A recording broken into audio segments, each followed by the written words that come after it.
Hello, hello, hello, and welcome to another episode of Virtual Legality, the only YouTube show that I know of that discusses the law, business, and video games in easy-to-follow screencast form. I'm your host, Richard Hoeg, the managing partner of the Hoeg Law business law firm of Northville, Michigan, and today we're going to talk a little bit about the Epic Game Store, which we talked a lot about last week when we thought that maybe it was going to be a few weeks or maybe even months out from launch. But what we didn't know at the time of our discussion last week was that Epic was already in the midst of planning what amounts to a secret stealth launch out of the Game Awards on Thursday night. And so what we're looking at right here is the front page of the Epic Game Store, which says prominently, the Epic Game Store is now live. The Epic Game Store is now open, featuring awesome high-quality games from other developers. Our goal is to bring you great games and to give game developers a better deal. They receive 88% of the money you spend versus only 70% elsewhere. And that elsewhere, most prominently in this case, is at Valve's Steam application store. And as we talked about last week, the Epic Game Store is nothing if not a direct frontal assault on Steam's hegemony in video game distribution on the PC platform specifically. And so by launching it the way that they did, they needed to get a lot of contracts together. A lot of people needed to keep a lot of secrets. Those of you who are either in the industry or aware of the industry, or maybe even the movie industry or TV industry, are familiar with the term NDAs, which is some jargonish way of saying non-disclosure agreement, which is basically any kind of contract that requires you to be or keep a secret in any kind of form.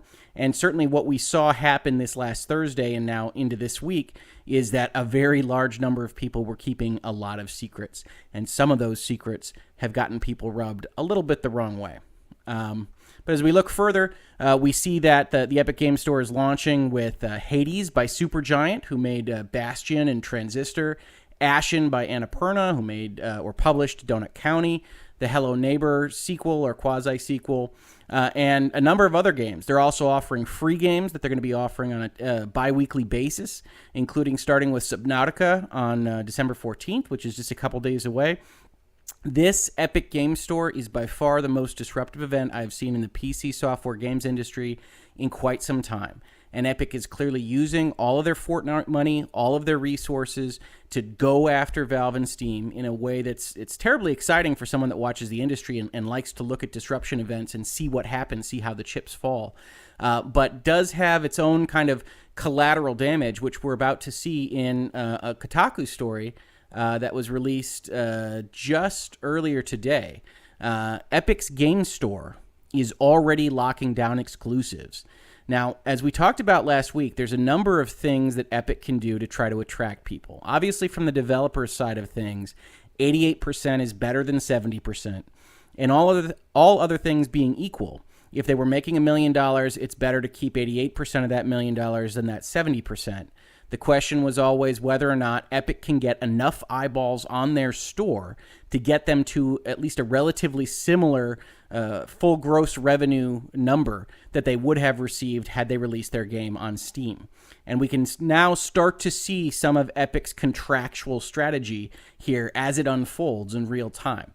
And so what we see now is, like the VR bifurcation of the market that happened a couple years back, Epic has decided that one of their best strategies is to use that pile of Fortnite money to pay developers an extra cut or an upfront payment to make sure that their release is locked down to the Epic Store and isn't even available on Steam, with the premise being that if there's a big enough release, if there's a game that enough people care about, and they have to turn on this other browser content, this other game store, then if we do that enough times, if we get that to be a regular habit of people, then once those eyeballs are there, the developers will naturally come for their 88%, and then we're getting 12% of a lot of volume of transactions and not 12% of nothing.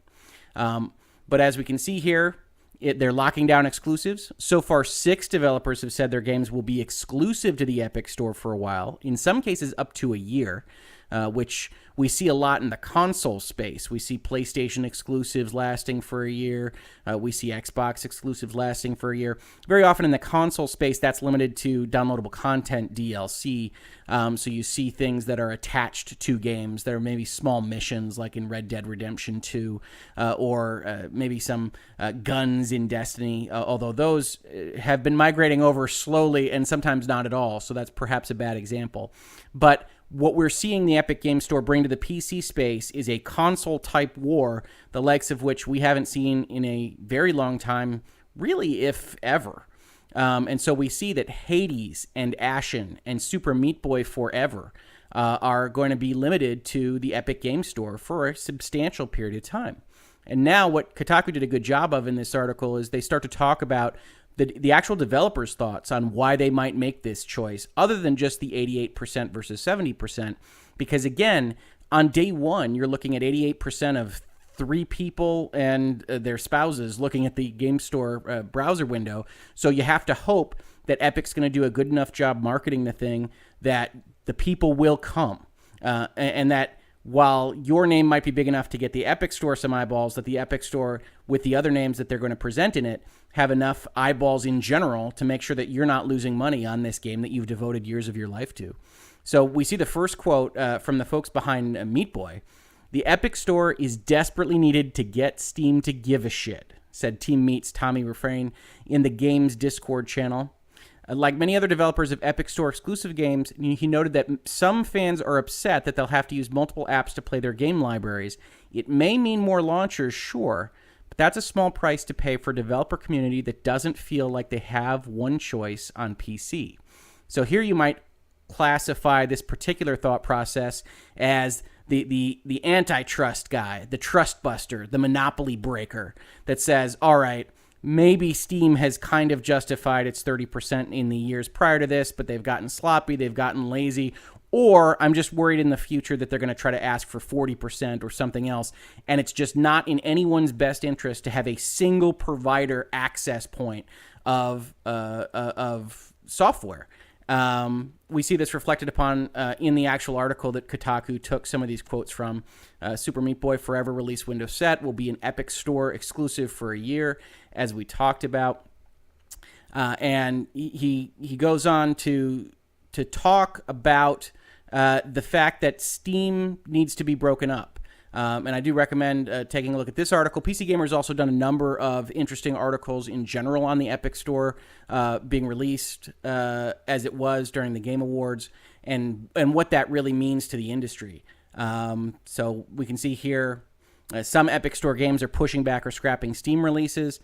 This was from a couple days ago on PC Gamer, but talks about what Kotaku's getting interested in tonight, what you see on Reset Era or NeoGAF or wherever else you go online, that this massive disruptive event is in fact disruptive. And one of the things that happens when you have this kind of disruption is you have a competitor enter the market. Might be better for everyone in the long run.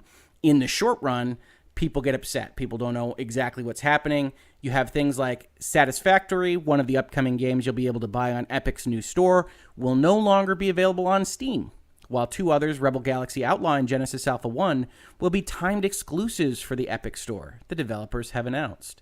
And so, as we talked about with the Kotaku article, you see a bunch of these different games deciding to move over to the Epic Game Store because they want to get that 88%, but more importantly, because they want to incentivize the people to go over to that store. They want that store to be a success, because if that store is a success, even if they ultimately wind up going back to Steam, they have more leverage. If there's another marketplace that they could go that's offering better terms, if there's another place that their game can get seen, if there are other people that are treating them perhaps with more kid gloves, with a more VIP treatment, then maybe Steam can be encouraged to do the same. At least for some of these significant, successful independent developers, they're looking to get their games out there, and they've become dissatisfied, disenchanted with the ability to have their games be seen on the Steam marketplace. And so you're seeing Epic Store game, the Epic Game Store, identify this weakness in the market, say from the Epic side of things that they have a sack of money to spend on this project and to go for it.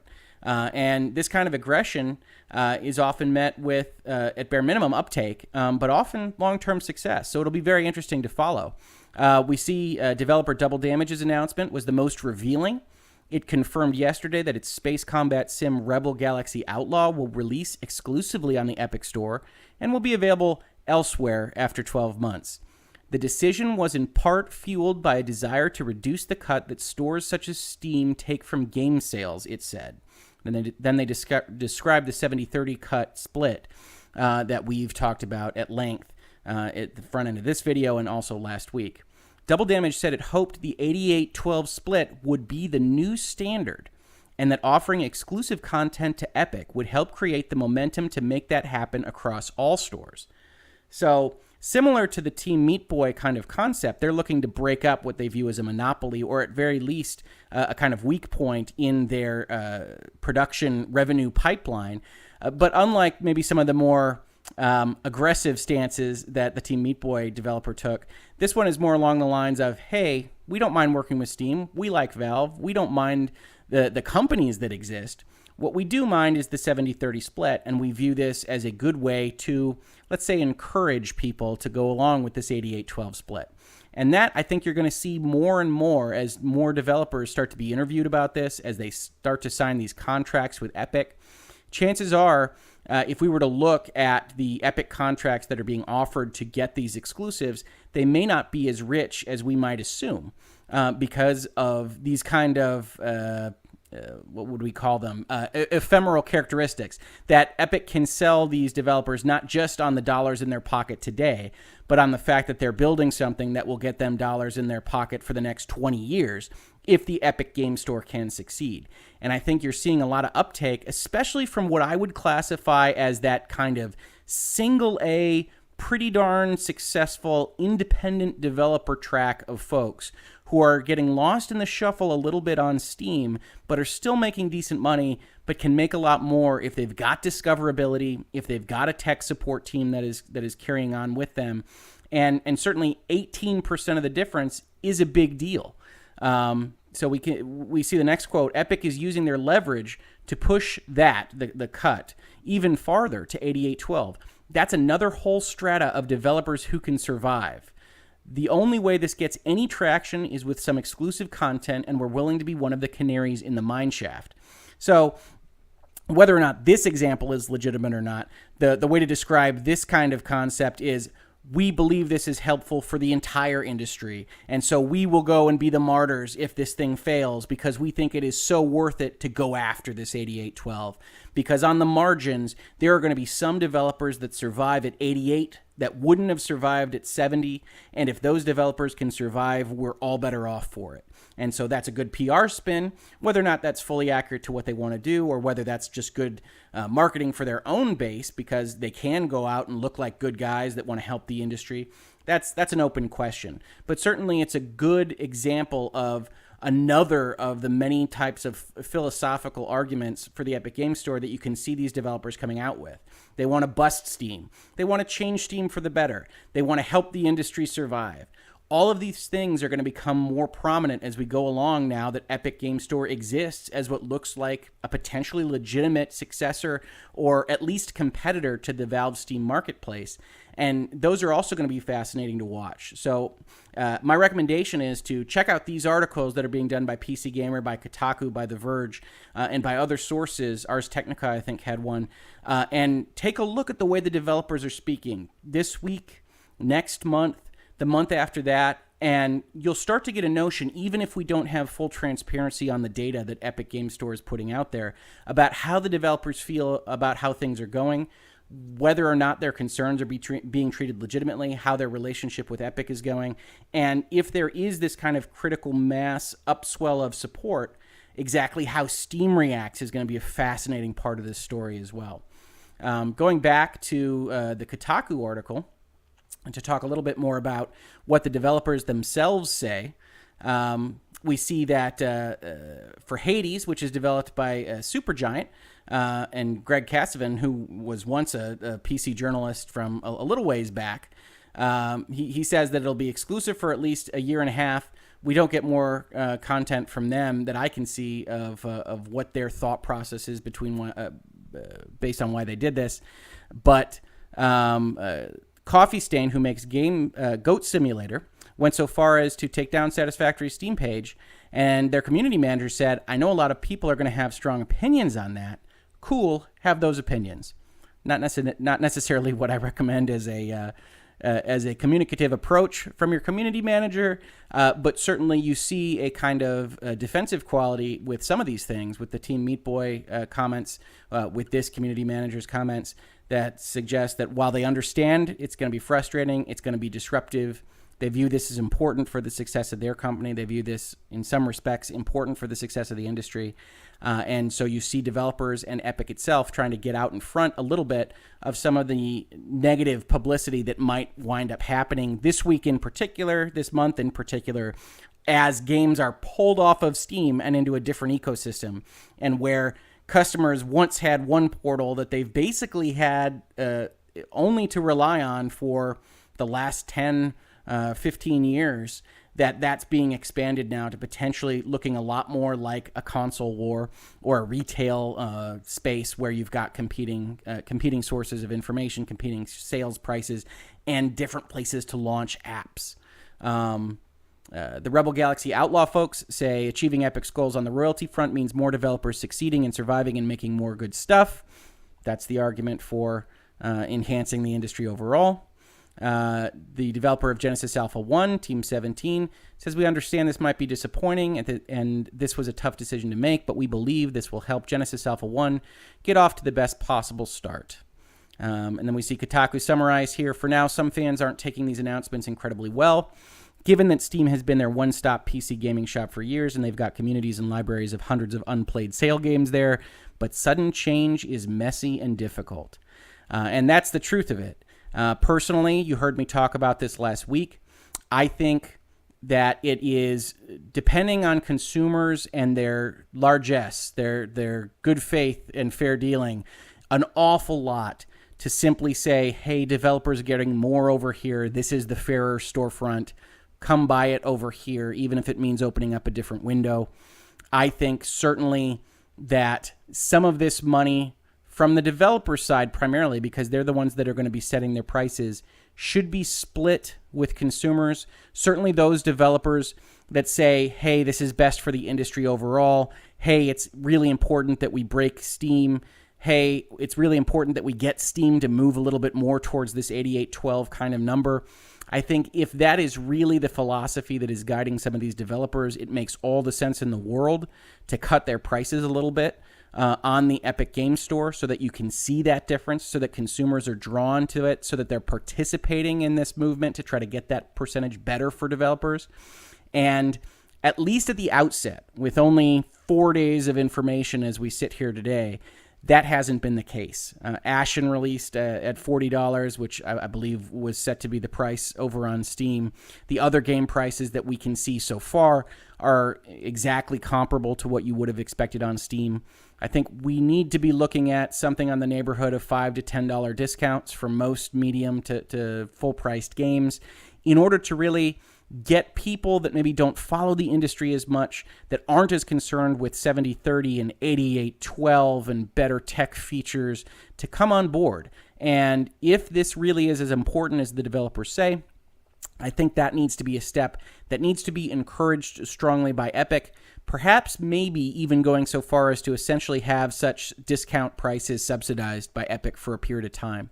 We talked about it last week, but one of the things you see that they are doing right now is that Epic is offering essentially sweeteners, little bits of money that are paid to influencers, YouTube personalities, Twitch personalities, if they're playing a game and they recommend it, and that developers in the Epic Game Store can choose that specific amount of money to give to the development folks. And Epic is subsidizing that for a period of time at the start of the store. I think if Epic is really serious about this, one change that I would recommend making from a strategic point of view would be to encourage developers to have a slightly lower price, to have a $12 game instead of a $15 game. Just feels a lot more emotionally cathartic for a consumer to look at that and say, hey, that would have been 15. I'm only paying 12 right now. And with the math being what it is, the developer is making the same or more money. That everybody's kind of getting a cut of this, what really could be characterized as an economic movement in terms of this industry. And I think that's going to have a better chance of uptake than simply relying on folks to say, hey, developers are getting more money here. You like developers. Why don't you come over here and spend $40 instead of going over there and spending $40? I don't know that that's a winning argument in the long run. It might be for folks like us, for anybody that's watching Virtual Legality, but for the broader general audience, I think you've got to make a better sales pitch, and I think that better sales pitch means dollars and cents. On a ancillary note that may or may not be related to the Epic Game Store, I did want to flag one bonus item here. A little bit ago, maybe an hour ago, Epic removed the Infinity Blade games from the iOS store, from the App Store for Apple phones and iPads. And for those of you not familiar, the Infinity Blade games were really kind of some of the original showpieces for the iOS platform. I think the original Infinity Blade was actually showcased at one of the still Steve Jobs-led press conferences for the iPhone, and maybe the second iteration of the iPhone. And that was a wow moment. That was an Unreal Engine game running at pretty near full fidelity on a phone. And they went on to make Infinity Blade 2 and Infinity Blade 3, and these were really markers for the advancing technology that were in the iPhones. And they were all removed without warning tonight. And certainly that is part of, if not directly related to the Epic Game Store, and it might be, depending on how they can get their portal working and have people download things direct to the phone and still operate in that environment. But at bare minimum, from an economic standpoint, it is a great signal for exactly where Epic's headspace is right now. Fortnite makes $300 million plus a month. Epic Game Store is their big play to take a lot more than that if they can really eat Steam's lunch on this. And so it doesn't make sense to support a series of iOS games that are paying that 30% to Apple for really no kind of technical support other than the content delivery network that is the Apple iOS. And there's no reason for Epic to do that. Whether or not they can get these games back on the iOS in some kind of downloadable form, like they've done with Fortnite in different circumstances, is still an open question. But either way, it goes to show you that Epic is looking at bigger and better things than iOS games. And certainly they're very serious about it. And on all fronts. And if anybody doubts that they're very serious about swordplay in general, well, Fortnite swords are coming soon. With that, that's the end of this Virtual Legality. Thank you so much for joining me. If you like this video, please hit like. And if you like this channel, we talk a lot about video games. We talk a lot about law. We talk some about Michigan sports. And so you can either make fun of me for that or pity me for various football results over the past season. But please do like, subscribe, follow me on Twitter at HOEGLAW. I talk a lot about those same things. And in real time, I've already tweeted about some of the stuff we've talked about on this episode tonight. But I'd love to see you there. I'd love to interact with you there. And thank you so much for watching.